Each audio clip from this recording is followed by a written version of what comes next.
अस्सलाम वालेकुम। मैं हूँ शेफ़ ज़ैनब और आज हम अपने किचन में बना रहे हैं गाजरों का हलवा, जिसको हम गजरेला भी बोलते हैं। बहुत आसान सी रेसिपी शेयर करूँगी। चलें अपने किचन में चलते हैं और गाजरों का हलवा बनाना स्टार्ट करते हैं।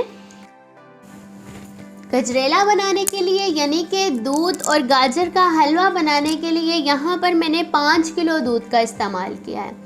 5 से 6 किलो दूध की ये इजी सी रेसिपी है जो मैं आज आपके सबके साथ शेयर करूँगी। दूध लेकर मैंने सिंपल इसको पतीले में डाला और चूल्हे पे चढ़ा दिया है। अब हम इसके अंदर गाजरें ऐड कर देंगे।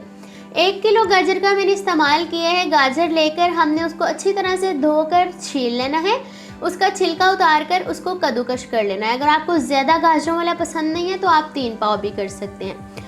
अब हम इसके अंदर चावल ऐड कर देंगे। मैंने चावल पहले से भिगोए हुए थे, तकरीबन आधा ग्लास चावल है, हम इसके अंदर ऐड कर देंगे। चावल और गाजरें हमने दूध के अंदर फौरी ऐड कर देनी है जब हमने दूध चूल्हे पे चढ़ाना है, और अच्छी तरह से मिक्स कर लेंगे। गाजरों को हमने अच्छी तरह, जो हमने गाजर डाले और अंदर चावल इसके अंदर ऐड किए हैं, अच्छी तरह से मिक्स कर लेना है। मिक्स करके हमने इसको पकाते जाना है, अच्छी तरह से पकाना है और बराबर में चम्मच हिलाते जाना है ताकि नीचे से लगे ना। अब यहाँ पर आप देखें कि इसको जोश आना शुरू हो गया है। इसी तरह हमने इसको पकाते जाना है, पका के इतना पकाना है कि दूध आधा हो जाए और गाजरें और जो चावल हैं वो आपस में मिक्स। यहाँ पर आप देख सकते हैं कि दूध कितनी अच्छी तरह से उबल रहा है और यहाँ पर दूध खुश्क भी होना शुरू हो गया है और गाजरें अपना कलर भी छोड़ना शुरू हो गई हैं। गजरेला तैयार होना शुरू हो गया है। इसी तरह हम इसको बराबर का हिलाते जाएंगे और पकाते जाएंगे। यहाँ पर गजरेला अच्छी तरह से पक रहा है। अब हम इसको बाज़ार जैसा टेस्टफुल बनाने के लिए, जैसा बाज़ार से हमें गजरेला मिलता है, गाजरों का हलवा मिलता है, इस तरह बनाने के लिए हम इसके अंदर नारियल का पाउडर ऐड करेंगे, कोकोनट पाउडर ऐड कर देंगे। मैंने यहाँ पर 1 कप भर के ऐड किया है। अगर आपके घर ज़्यादा पसंद नहीं करते कि कोकोनट फ्लेवर पसंद नहीं करते तो आप हाफ़ कप ऐड कर दें, लेकिन आपने इसके अंदर ज़रूर ऐड करना है, इससे बहुत अच्छा फ्लेवर आता है। ऐड करके मिक्स करेंगे और पकाएंगे, अच्छी तरह से पकाएंगे। देखें, अब आप देख सकते हैं कि बबल्स आना शुरू हो गए हैं। बबल्स आना एक गजरेला पकने की निशानी होती है।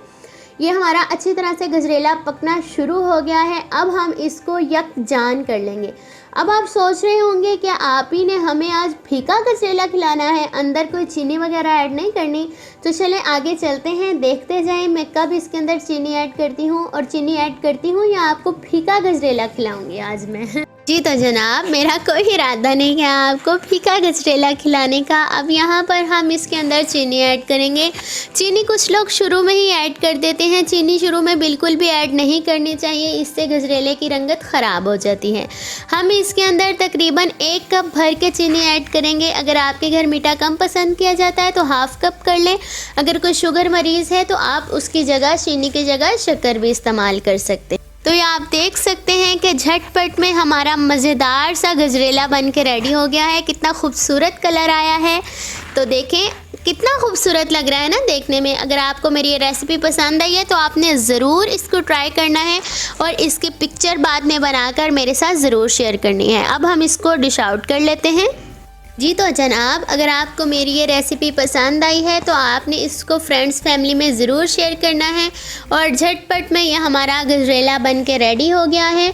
आपने वीडियो को लाइक ज़रूर करना है, चैनल को सब्सक्राइब करना है और बेल आइकॉन को प्रेस करना है। इससे मेरी हर नई आने वाली वीडियो सबसे पहले आप तक पहुँचेगी। और शेफ़ ज़ैनब को अपनी ख़ास दुआओं में ज़रूर याद रखना है।